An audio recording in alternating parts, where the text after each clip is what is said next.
So what are we doing today? Well, we're talking mini swales.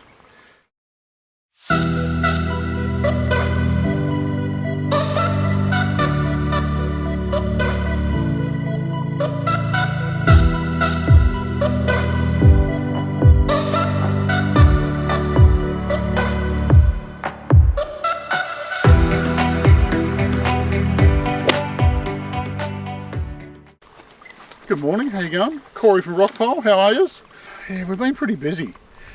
Just doing random stuff, and to be honest, I've been a bit lazy with the camera.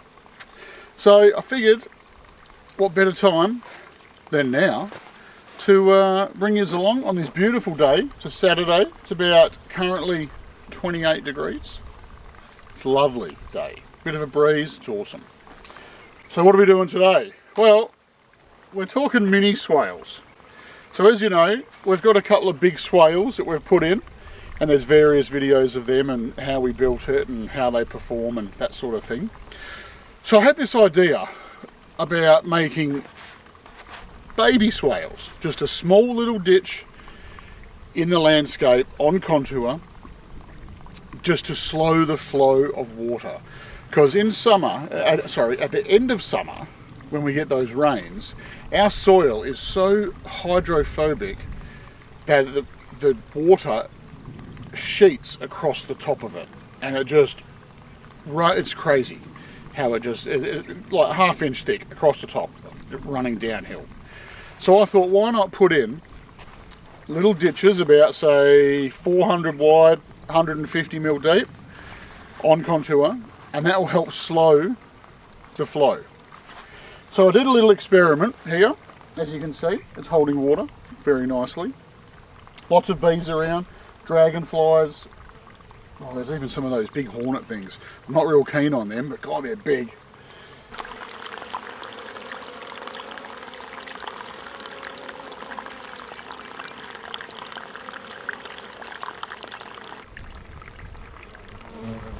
I had this idea about making the ditch with the excavator.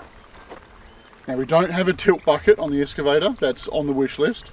So it makes it a little hard when you're tracking back this way without a tilt bucket to dig a nice swale. So you kind of got to dig this way and move along, right? So I thought, okay, we'll try it with the bobcat. So same deal. You can dig a bit of a trench to start with and then get the machine, like one side of the machine in the trench, and work your way along.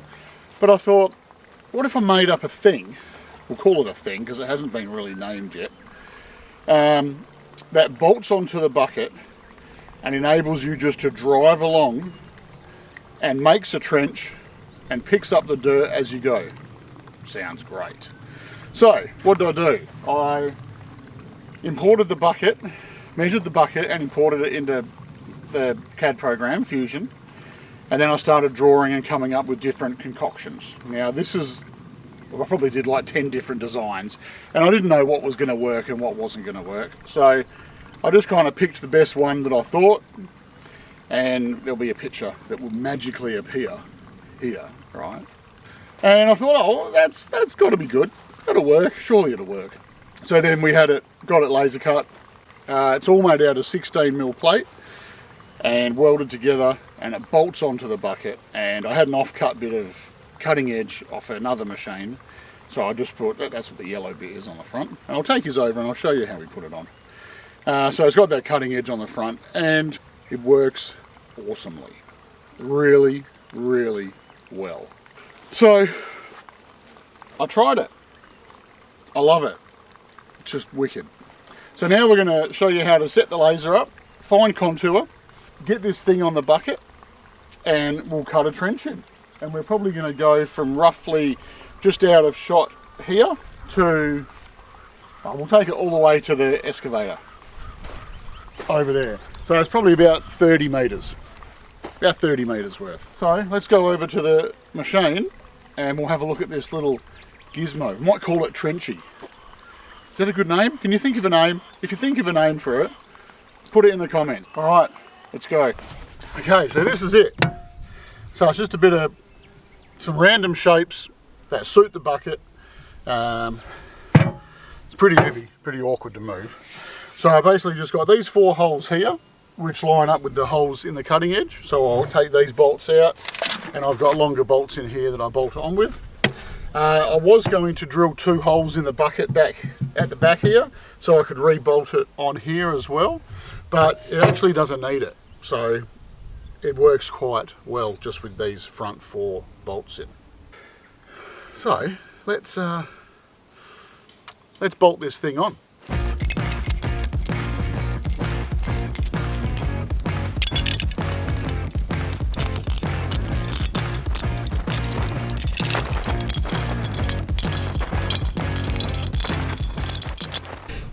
So, as you can see, it bolts on pretty easy. I do have a bit of sweat coming just off my brow a little bit, but you know. So that's, I'm just wrapped because I've used it on that little bit, and I've done a few other little bits on different people's places, and it works so well. I'm like really happy with it. Hey? Sorry, wardrobe. My shirt's shrunk. Has it? You might see my belly. You don't want to see my belly, do you? Alright, hang on.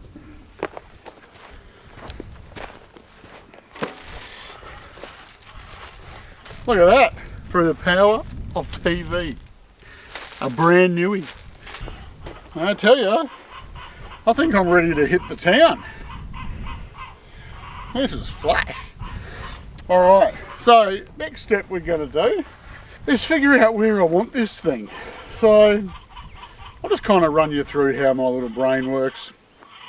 So we've got water coming out of this one, and it's probably travelling about 3 metres, and then it's being reabsorbed into the ground.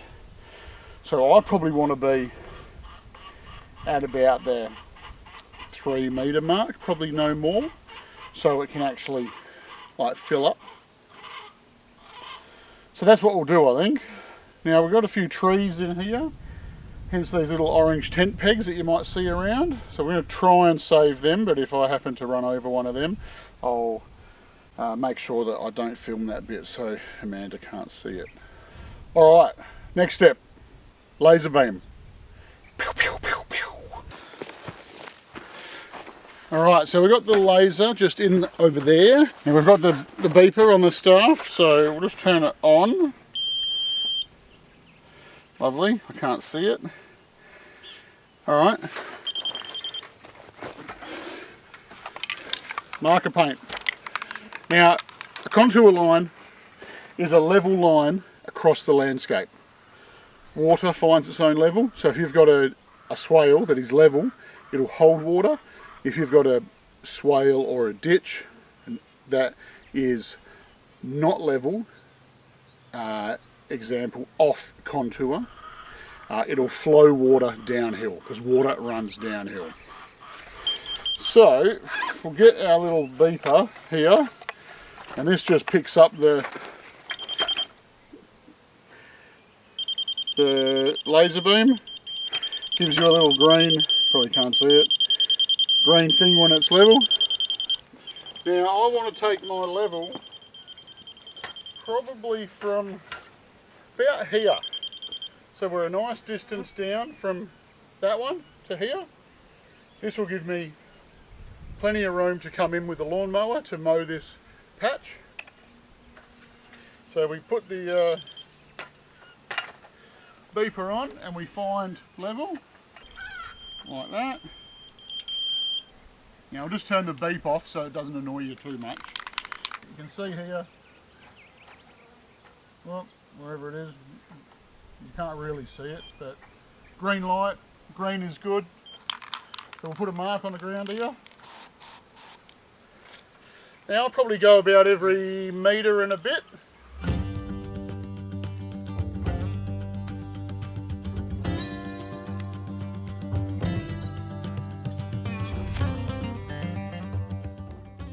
So, done. So as you can see, we've just got some orange paint on the ground. Marked a line. Now, contour lines are not straight. They follow the landscape. So if your landscape is hilly and undulates, well, the line's going to deviate across the landscape. And then I just did a circle on the end where I'm going to stop. Luckily, it was only in the path of 2 of those trees, which just happened to be not doing so well. So we put about 50 in here, and some are doing good, some are not. So thank God these 2 were not. So now let's get the machine and we'll attempt to make a trench. All right, so all I'm doing is I'm keeping that little thing that I bolted on, keeping the spray paint line in the center of that thing. So whether it's in the center or to one edge or the other edge, as long as you keep it consistent. So I'm just going center. We'll do a first pass and we'll see how we go.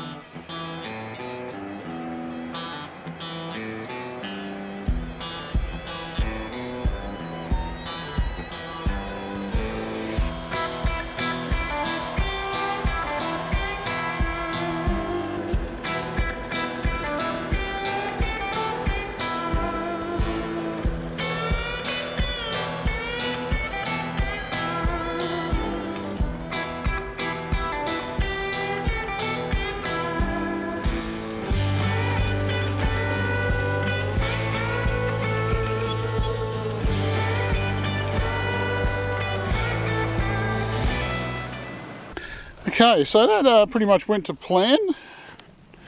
It did. I find it's easier just to go like one way rather than trying to turn around and come back, because then I can end up with all the dirt sort of down that end.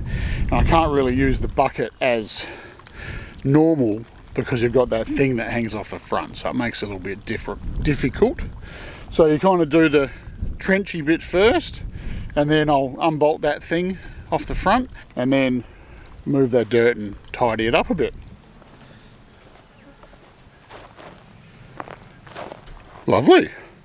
Now you can see here where the soil has been getting damp, and just the quality of it is like sensational. So this is what we're trying to achieve like all through here. So I'm just going to tidy it up a bit with the little rake and just get in the trench here and make it look a bit nicer.